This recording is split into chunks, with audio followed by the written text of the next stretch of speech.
It started on a Tuesday night, the kind of ordinary evening in Elmwood that slips by without fanfare. I was in the kitchen, rinsing a coffee mug under the faucet, when I heard it. 3 sharp knocks on the front door. Rap, rap, rap. Not urgent, not hesitant, just deliberate, like someone testing the wood. The clock on the microwave blinked 11:17. I froze, water still running, and listened. Nothing after that. No footsteps retreating, no car engine turning over in the driveway, just the hum of the fridge and the distant bark of a neighbor's dog. I wiped my hands on a dish towel and glanced out the window over the sink. The streetlight cast a yellow glow on the empty sidewalk, the row of identical ranch-style houses, silent under the autumn moon. Probably kids messing around, I thought, or maybe Mrs. Hargrove from next door forgetting her key again. But it was late for her, and the knocking didn't sound like her frail taps. I didn't bother checking. Doors locked, lights off. I headed upstairs to bed, chalking it up to the quiet playing tricks on my mind. Elmwood's the sort of suburb where nothing much happens, and that's why I moved here 6 months ago. After the divorce, the city felt too crowded, too full of echoes. This place, with its neatly trimmed lawns and weekly block parties, promised a clean slate. My house is a modest 2-story on Maple Street, the kind with creaky hardwood floors and a backyard that backs onto woods thick enough to muffle the highway noise. I work from home as a graphic designer, staring at screens most days, breaking only for takeout from the diner on Route 12 or a walk to the corner store. Routine keeps me steady, predictable, safe. The next night, it happened again. I was on the couch, scrolling through emails, the TV murmuring some late-night rerun in the background. 11:17, rap, rap, rap, louder this time, or maybe I was just more attuned to it. My heart picked up a notch, but I told myself it was nothing. Delivery guy dropping off a package, though I hadn't ordered anything. I waited, ears straining, silence stretched out, thick and unbroken. After a minute, I muted the TV and crept to the window, peering through the blinds. The porch light was off. Had I forgotten to leave it on? The doorstep was bare, no box, no shadow lingering. Just the wind rustling the leaves in the oak tree out front. I laughed it off the next morning over breakfast, the sun streaming in like any other day. Probably a branch tapping in the breeze or squirrels. Elmwood had its share of wildlife. I'd seen deer wander down the street at dusk. But as I sipped my coffee, staring at the front door from across the room, I noticed the welcome mat was slightly askew. Had it been like that before? I straightened it, feeling a little foolish, and got back to work. Deadlines waited for no one. By Thursday, the pattern had settled in, uninvited but insistent. I was in the office upstairs, the glow of my monitor the only light in the room, when the knocks came. 11:17 on the dot. I'd glanced at the clock just seconds before. Rap, rap, rap. This time they echoed through the house, vibrating faintly in the walls. I sat there, mouse hovering, a chill prickling my arms despite the thermostat's steady hum. Who knocks at that hour and vanishes? Not solicitors. They came in daylight with clipboards and smiles. Not friends. I hadn't made many here yet, and my phone stayed silent. I pushed back from the desk and padded downstairs, flipping on the porch light as I approached the door. The bulb flickered once, then held. Through the peephole, the night looked unchanged. Empty porch, quiet street, the faint outline of Hargrove's minivan in her driveway. No one. I unlocked the door and stepped out onto the cool concrete, scanning the yard. Crickets chirped in the grass, but no movement. The air smelled of damp earth from yesterday's rain. Back inside, I double-checked the locks and drew the curtains tighter than usual. Sleep came fitfully that night, my mind replaying the sound like a loop. Friday blurred into the weekend, the knocks becoming a shadow over my days. I'd catch myself glancing at the clock around 11:15, anticipating. At the grocery store on Saturday morning, I mentioned it casually to the cashier, an older guy named Tom, who'd lived here forever. Weird neighbor pranks, maybe, he said with a shrug, bagging my apples. Happens in small towns, kids get bored. But his eyes didn't quite meet mine, and I wondered if he'd heard something similar. Back home, unloading bags in the kitchen, I spotted it. A faint scuff mark on the door frame, low down, like a shoe had brushed against it. Not mine. I wore slippers inside. I rubbed at it with my thumb, but it stayed, a small imperfection in the otherwise pristine wood. That night, I waited up. 11:17. The house was still, save for the tick of the clock in the hall. I sat in the living room, a glass of water in hand, lights low. The knocks came, sharp and close, as if from just beyond the door. Rap, rap, rap. My pulse raced, but I didn't move right away. Footsteps? No. A voice? Nothing. I rose slowly, crossing to the door and pressed my ear against it. The wood was cool, unyielding. Outside, through the peephole again, the world was empty, but as I pulled back, I swear I saw the curtain in the window twitch, just a fraction, like a breath disturbing the fabric. I didn't sleep much after that. Sunday dawned grey and overcast, the woods behind the house looking denser, more watchful. I spent the day reorganizing the garage, avoiding the front of the house, but my thoughts kept circling back. Was it the wind? A loose shutter? Or something deliberate, patient, waiting for me to notice? By evening, the unease had burrowed deeper, a quiet doubt that made the familiar walls feel less like shelter and more like a stage. I checked the locks 3 times before bed, the clock's glow mocking me from the nightstand. 11:17 approached, and for the first time, I wondered if ignoring it was the right move, or if opening the door might be worse. Monday morning arrived with a drizzle that pattered against the windows like hesitant fingers. I dragged myself out of bed, the sheets tangled from another night of shallow sleep. The clock had ticked past 11:17 without incident, or so I told myself. Had the knocks come while I dozed off? I couldn't be sure anymore. Rubbing the grit from my eyes, I headed downstairs, the house creaking under my weight as if sighing in relief. Coffee brewed strong, and I stared at the mug's steam rising, trying to shake the fog in my head. Work emails piled up, but focus eluded me. Every few minutes, my gaze drifted to the front door, half expecting it to shudder. Elmwood felt heavier that day, the suburb's quiet charm turning oppressive. From my office window, I watched the neighbors go about their routines, Mr. Jenkins walking his Labrador down the sidewalk, waving absently, the mail truck rumbling to a stop at the corner. Normalcy on display, yet it rang hollow. I hadn't told anyone else about the knocking, not really. Mentioning it to Tom at the store felt too casual, like admitting a vulnerability I wasn't ready for. Instead, I powered through the afternoon, sketching logos for a client in Seattle. The mouse clicks a metronome against the silence. By evening, the rain had cleared, leaving the air crisp and the streets glistening under the sodium lamps. I decided to break the routine.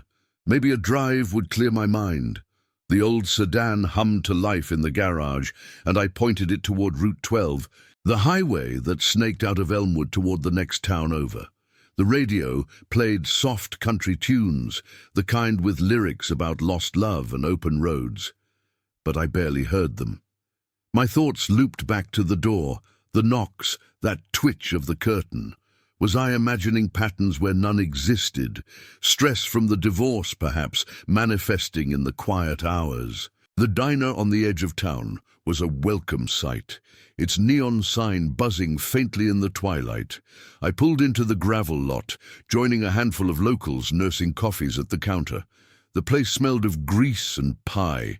The waitress, a middle-aged woman with a name tag reading Doris, sliding a menu my way without a word. I ordered a burger and fries, settling into a booth by the window. Outside, semis rumbled past, their headlights cutting through the dusk. As I ate, I scanned the room, noting the tired faces. Truckers, shift workers, a couple on a date that looked more obligatory than excited. No one who seemed out of place, yet I felt exposed, like eyes were on me from the shadows. Doris refilled my water, her movements efficient. "Quiet night," she said, more to herself than me. I nodded, then hesitated. "You ever hear about strange things around here? Like noises at night?" She paused, wiping her hands on her apron, her expression neutral. "Small towns got their stories, old houses settling, animals in the walls. Why, you got something spooking you?" I shrugged it off with a laugh that sounded forced. "Just the wind, probably." She didn't press, but as she walked away, I caught her glancing back, a flicker of something, concern, curiosity, in her eyes. The drive home stretched longer than it should have, the road winding through patches of woods that flanked the highway. My headlights picked out deer eyes glowing in the underbrush, and once a shape darted across the asphalt. A raccoon, maybe, or just a trick of the light.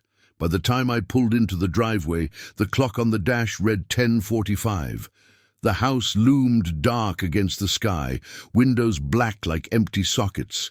I sat there for a minute, engine idling, scanning the porch. No movement, no sign. Shutting off the car, I grabbed my keys and hurried inside, the lock clicking with finality.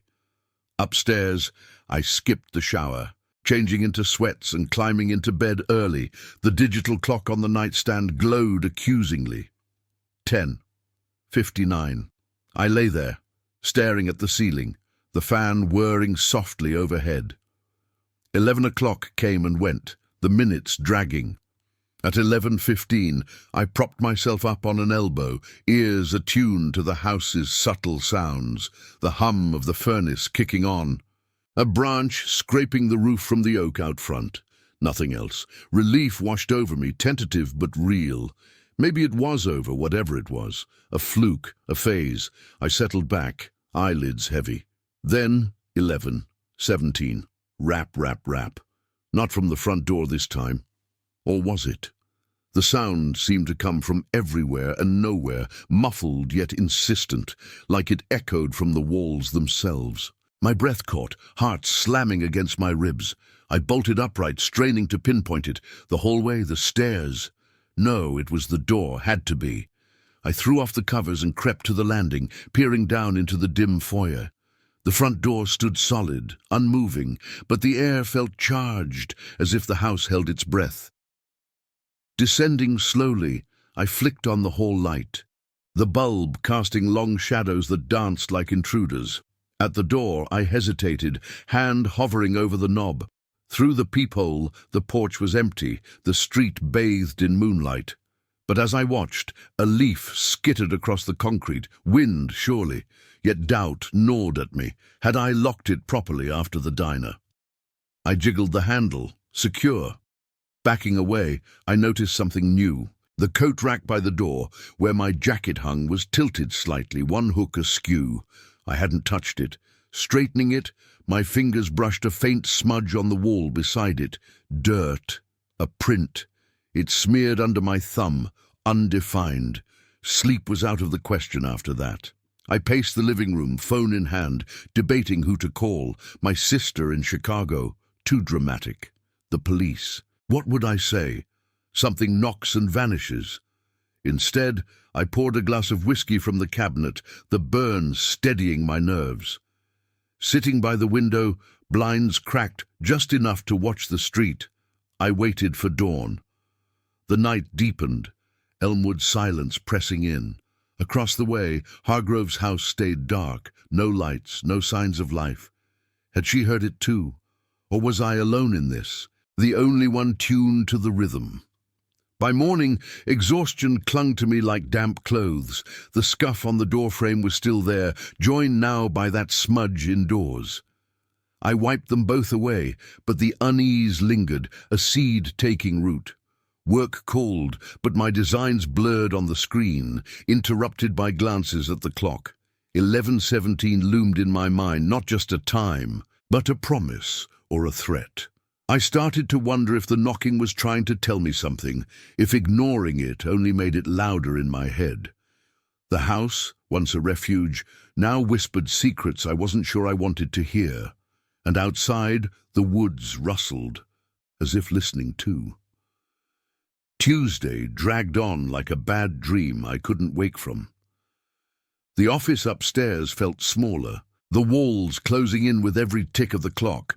I tried to lose myself in a project, a simple flyer for a local bakery, but my hand shook on the stylus, lines veering off course.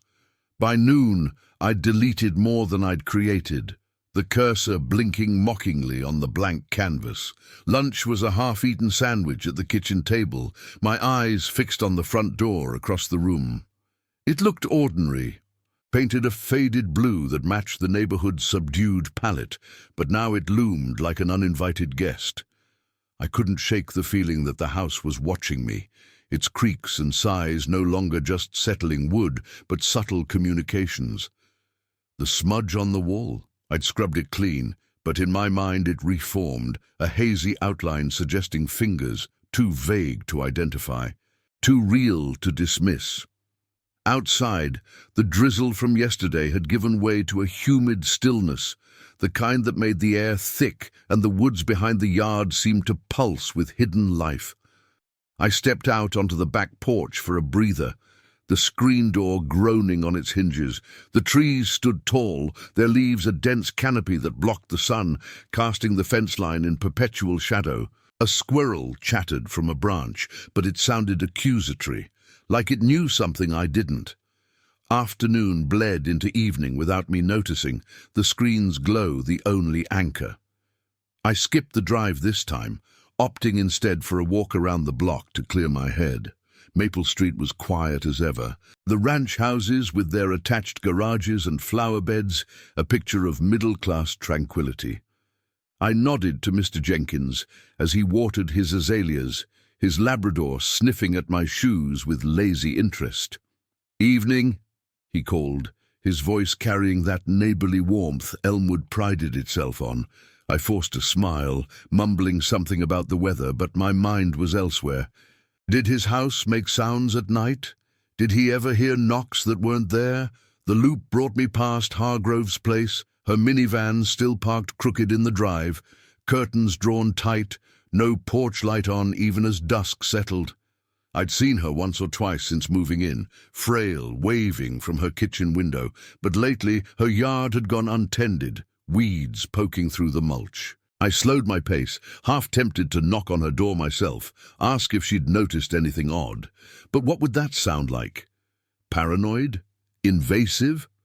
I kept walking, the gravel crunching under my sneakers, until I circled back to my own driveway. The front door waited, patient as ever. Inside, I double-checked the locks out of habit, then added the chain for good measure. A thin barrier, but it felt like drawing a line. Dinner was takeout from the corner store, a microwave burrito that tasted like cardboard. I ate in the living room, the TV on low, to fill the silence with canned laughter from some sitcom. But the clock drew my eye every few minutes, its hands creeping toward 11. By 10:30 I'd turned off the set, the abrupt quiet amplifying the house's breaths, the fridge cycling, the faint drip from the upstairs faucet I'd meant to fix. I didn't go to bed. Instead, I settled into the armchair by the window, a blanket draped over my knees, phone charging on the side table. The blinds were slatted just enough to peer out without being seen, the streetlight painting stripes across the carpet. Elmwood slept soundly, or so it appeared. Porch lights off, no cars passing, the distant hum of the highway a lullaby. 11:15. My pulse quickened, a familiar drumbeat in my ears. I gripped the armrests, willing the minutes to pass uneventfully. The oak tree's branches swayed gently, shadows playing across the lawn, like fingers reaching. 11:17. The knocks came, but softer this time, almost polite. Rap, rap, rap. From the door, yes, but with an undercurrent like an echo from deeper within the walls. I didn't move at first, breath shallow, eyes locked on the peephole from across the room. No footsteps, no rustle, Just the sound, hanging in the air like smoke. After 30 seconds, I rose, legs unsteady, and approached. Through the glass, the porch was a void, empty concrete. The welcome mat undisturbed. But as I leaned closer, a glint caught my eye, something metallic on the doormat, half hidden by the edge. A key. No, smaller. I unlocked the door carefully, chain still latched, and nudged it open an inch. The night air slipped in, cool and laced with the scent of wet leaves. There, glinting under the moonlight, was a coin, an old quarter, tarnished but distinct. Heads up, I stared at it, mind racing, not mine. I didn't leave change lying around. Had it been there before? During my walk? The chain rattled as I closed the door, retrieving the coin with a napkin to avoid fingerprints. Ridiculous, but the thought crossed my mind. It felt heavy in my palm, warmer than it should. I examined it under the hall light. 1969, the year of the moon landing. Though what that meant here, I couldn't say. Just a coin, lost by a passerby. Yet dropping it into the kitchen drawer felt like burying evidence. The rest of the night unraveled in fragments. I paced, then sat, then paced again, the coin's weight lingering in my thoughts. Was this a message, a prank escalating? By 2 a.m., exhaustion won, but sleep was a shallow dive. Dreams fragmented with doors that knocked from the inside. Morning light filtered through the curtains, grey and unpromising. I woke with a start, the clock reading 9:42. Sheets damp with sweat. Downstairs, the coin drawer mocked me from across the kitchen. I avoided it, brewing coffee and scrolling news on my phone, stories of local festivals, weather updates. Nothing about disturbances in Elmwood. Work was a lost cause. I emailed my client a vague apology about delays, blaming a migraine. Instead, I drove to the library on the town's edge, a squat brick building with fluorescent lights and the faint smell of old books. The reference section had local histories, yellowed volumes on Elmwood's founding in the 50s, migration from the city, the woods once part of a larger estate. I pored over maps, tracing property lines, but nothing jumped out. No hauntings, no unsolved oddities. The librarian, a stern woman with glasses perched on her nose, eyed me curiously when I asked about unusual occurrences in the neighborhood. "Folks here keep to themselves," she said, stacking returns. "If something's off, they don't advertise it." Back home by afternoon, the house felt altered, its corners holding secrets. I checked the basement for the first time in weeks, dusty shelves of forgotten boxes from the move, the furnace rumbling like a distant heartbeat. No signs of intrusion, but a loose floorboard near the stairs caught my toe, revealing a sliver of space beneath. I pried it up with a screwdriver, heart thudding, and found nothing but dirt and a rusted nail. Replacing it, my hands trembled. The emptiness below mirrored the growing void in my certainty. Evening approached, the sun dipping behind the trees, stretching shadows across the yard. I ate little, appetite gone, and fortified the house, lights on timers, a baseball bat from the closet leaning by the bed. Not for use, just presence. 11, 17 neared, and I positioned myself in the hallway, back to the wall, listening. The clock chimed softly from the living room. Then the knocks, rap, rap, rap, clearer, closer, as if from the frame itself. I froze, sweat beading on my forehead. No coin this time, but as I approached, the air shifted, a faint draught from under the door carrying a whisper of cologne or imagination. Through the peephole, movement, a shadow flitting at the edge of the porch light, gone before I could focus. My hand reached for the knob, hovered, retreated. The house settled around me, walls creaking in sympathy, and for the first time I felt it. Not fear exactly, but a profound aloneness, as if the knocking was the only company left, persistent and unknowable. Outside, the woods whispered back, leaves rustling in agreement. The shadow vanished as quickly as it appeared, swallowed by the night, leaving me with nothing but the echo of my own ragged breathing. I stood there in the hallway, Hand still outstretched toward the door, the wood grain blurring under my stare. The knocks had stopped, but the silence that followed was worse. Thick, expectant, like the house itself was leaning in, waiting for my next move. I backed away slowly, retreating to the living room, where the armchair waited like an old confidant. The baseball bat stayed upstairs. It felt pointless now, a prop in a play I no longer understood. I didn't sleep. Dawn crept in around 5 a.m., painting the curtains in pale grey, the first bird song piercing the quiet like an unwelcome alarm. My body ached from the awkward slump in the chair, but my mind raced ahead, piecing together fragments that refused to form a picture. The coin in the drawer, the scuff marks, the draft that carried a scent I couldn't place. Cologne, maybe, or just the faint mustiness of the woods. Elmwood's routines resumed outside, a car door slamming down the street, the mail truck's distant rumble. I envied the normalcy, the way life folded back into itself without question. Coffee helped, black and scalding, but it did little to steady my hands as I scrolled through my phone. No messages, no alerts.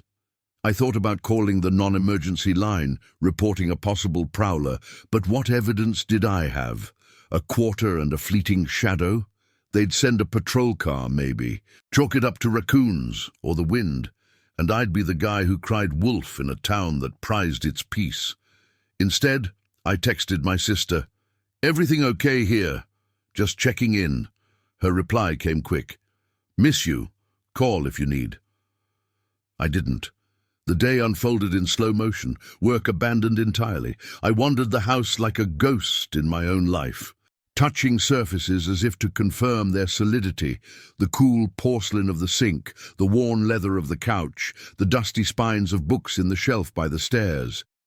Upstairs, in the office, I pulled open the desk drawer where odds and ends collected.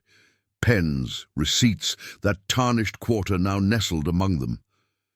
I held it up to the light again, turning it over. Tail's side bore the eagle. Wings spread, but a faint scratch marred the edge, like it had been dragged across something rough. Concrete. A doormat. The thought sent a shiver through me, not from cold, but from the intimacy of it. Someone leaving a piece of themselves behind. By midday, the sun broke through, warming the kitchen windows and casting long rectangles across the floor. I stepped outside for the first time since the walk, the backyard a neglected patch of grass sloping toward the woods. The fence posts leaned slightly, ivy creeping up like veins. I walked the perimeter, ears pricked for any unnatural sound, but there was only the rustle of leaves and the occasional snap of a twig underfoot. At the far end, where the trees thickened, I paused, peering into the underbrush. Shadows shifted there, patterns of light and dark that tricked the eye into seeing forms. A figure? No, just a stump, moss-covered and still.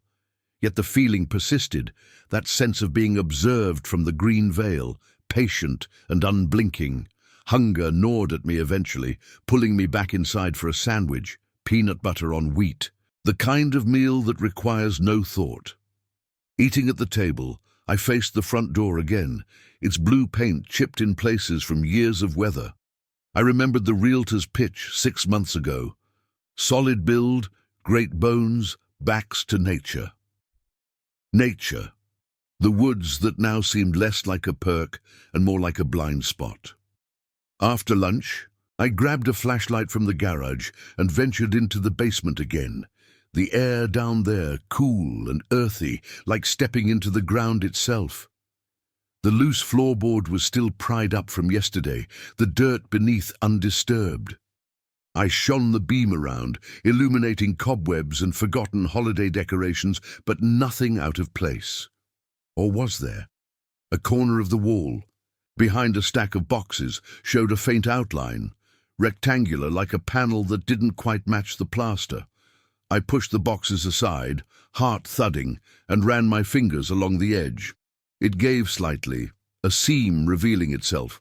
Not a door, just an access hatch for wiring, probably. I didn't open it. The darkness beyond felt too inviting, too final. Afternoon waned into evening, the light slanting gold through the windows before fading to amber. I tried reading, a thriller from the library shelf, ironic choice, but the words swam, my mind drifting back to the knocks. Why 11? 17? A random time, or something deliberate, tied to me. The divorce papers had been signed at 11:15 on a Tuesday morning, but that was months ago, in a lawyer's office across state lines. Coincidence? Surely, yet doubt festered, turning memories sharp. I showered then, hot water pounding my shoulders, steam fogging the mirror until my reflection vanished. Toweling off, I caught a glimpse of myself, hollow-eyed, stubble shadowing my jaw, and wondered how long I'd let this unravel me. Night fell softly, Elmwood streetlights flickering on one by one. I ate leftovers in front of the TV, volume low, some documentary about unsolved mysteries droning in the background. The clocks approached to 11, built like a storm, minutes heavy with anticipation. At 11:10, I turned everything off, the house plunging into quiet that amplified every creak. I sat in the hallway this time, back against the wall opposite the door, knees drawn up. The chain was latched, the bat within reach upstairs, but I felt exposed, the threshold between me and the outside world paper-thin. 11, 17. The knocks came, not sharp this time, but deliberate. Rap, rap, rap, like knuckles testing resolve. They vibrated through the door, into the floorboards, up my spine.